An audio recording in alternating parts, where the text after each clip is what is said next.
Bismillahirrahmanirrahim. Assalamualaikum warahmatullahi wabarakatuh. Alhamdulillahi rabbil alamin. Wassalatu wassalamu ala rasulillah wa ala alihi wa ashabi ajma'in, amma ba'du. Pemirsa channel Islam kita yang berbahagia, pada episode yang lalu kita sudah membahas tentang puasa. Pada intinya pembahasan itu adalah apabila orang yang telah memenuhi syarat dan rukun untuk melakukan ibadah puasa, maka puasanya dianggap sah menurut fikih, karena dia sudah memenuhi syarat dan rukun-rukun yang telah ditentukan. Namun di balik itu ada hal yang sangat penting untuk diketahui. Walaupun kita sedang puasa, namun ada virus-virus yang merusak nilai puasa kita. Misalnya kalau orang kita mengadakan ujian, bisa saja mestinya dapat 10, bisa jadi dapat 5 atau 4 bahkan 3 nilainya, atau mestinya mendapat nilai plus bisa menjadi min nilainya. Apa itu yang merusak dari nilai-nilai dari puasa itu? Disebut dengan virus-virus. Pertama, virus puasa, artinya virus yang masuk dalam puasa sehingga puasa itu tidak bagus nilainya. Pertama adalah al-kadzib, bohong, berbuat bohong kepada siapa saja,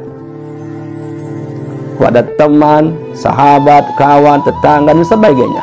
Kita berbohong, melakukan hoax, menyebarkan suatu yang hoax yang tidak berdasarkan, maka itu bisa mengurangi nilai puasa kita. Al-kadzib. Yang kedua, yang merusak nilai ibadah kita adalah al-ghibah. Ghibah adalah menyebut sesuatu kekurangan teman di belakang. Kalau kita sebut kekurangan itu, maka dia akan marah.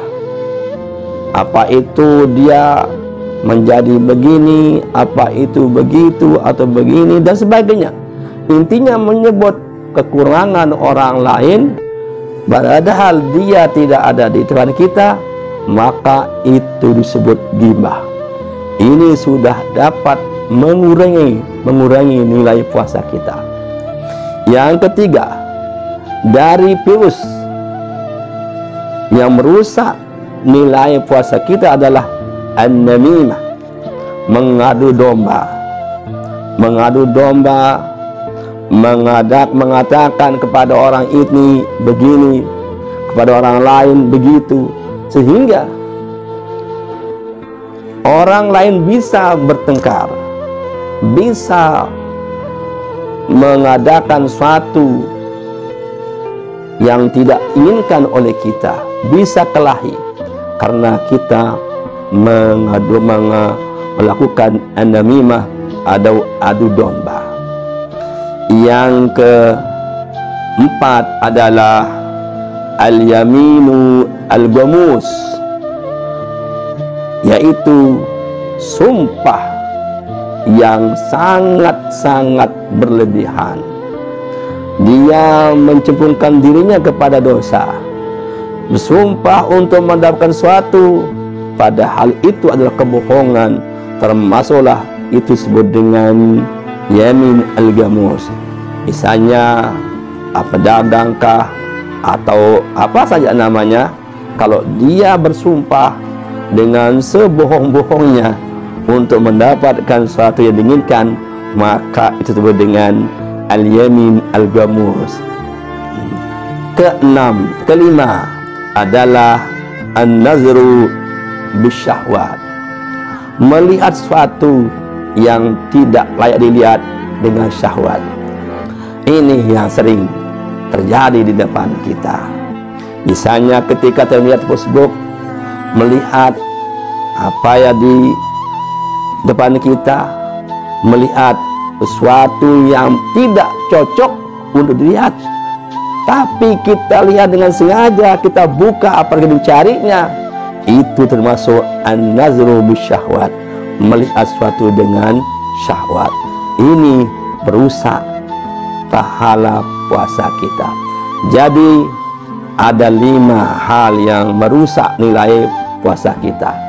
Pertama, al-kadzibu, bohong. Yang kedua, al-ghibah, bicarakan di belakang orang lain, padahal kita tahu bahwa kalau itu bicarakan pasti akan marah. Yang ketiga, an-namimah, adu domba, mengatakan ini, mengatakan itu, padahal untuk tujuannya mereka berkelahi. Yang keempat adalah bersumpah dengan berlebihan untuk mendapat keuntungan. Yang kelima, melihat sesuatu yang tidak cocok dilihat dengan syahwat.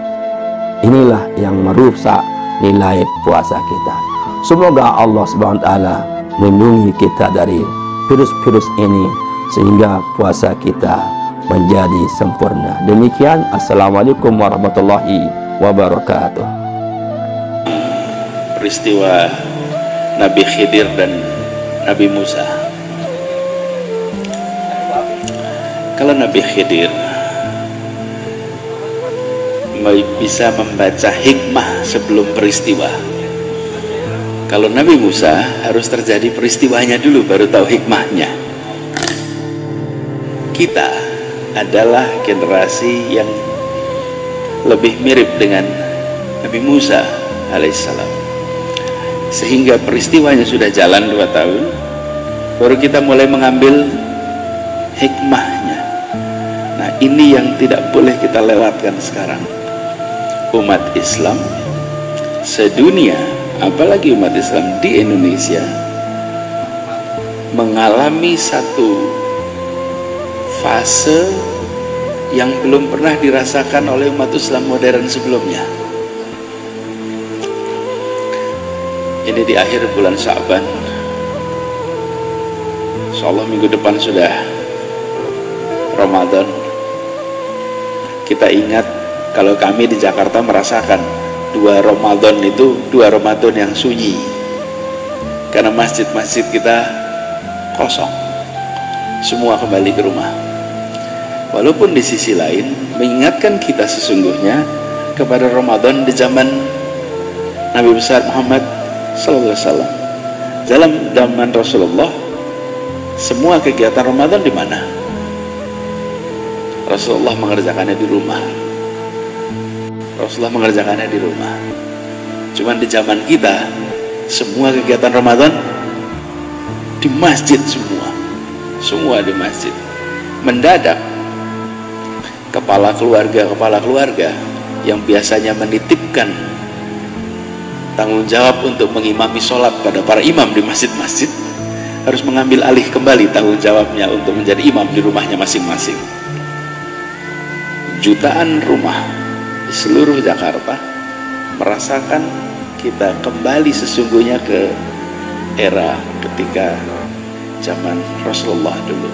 Sekarang kita sudah mulai kembali ke era normal, di mana kita akan masjid kembali akan aktif, akan hidup. Mudah-mudahan pengalaman 2 tahun ini diambil hikmahnya banyak.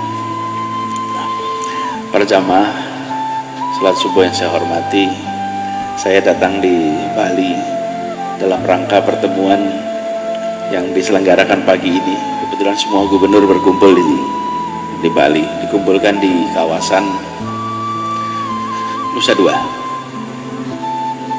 di Nusa Dua. Nah, kemudian saya tadi malam tiba dan saya sampaikan insya Allah dapat kesempatan bisa subuhan bersama di sini, bisa sambil silaturahmi.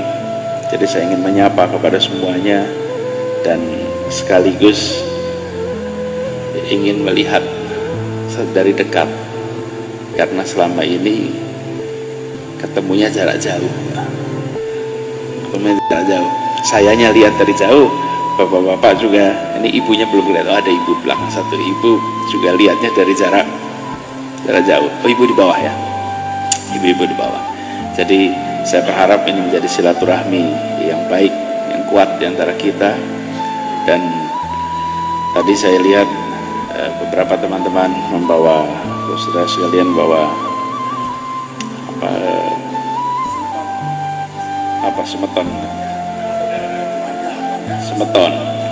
semeton dari keluarga, saudara, semeton.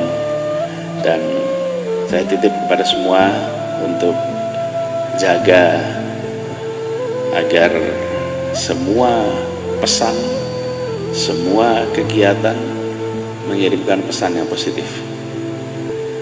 Penting sekali untuk merangkul semua, penting sekali untuk menjangkau semua. Dan kami pun di Jakarta dalam menjalankan tugas selama ini, insya Allah ingin merangkul semua, menjangkau semua, dan amanat di Jakarta ini setahap demi setahap dituntaskan. Ini sampai bulan Oktober besok nih, tuntaskan. Dan alhamdulillah janji-janji satu persatu diselesaikan tanpa banyak drama-drama, karena pada akhirnya yang kita harus pertanggungjawabkan adalah kenyataan yang terjadi, bukan drama-drama yang dibuat. Jadi selama ini memang pekerjanya banyak, istilahnya senyap tapi tuntas.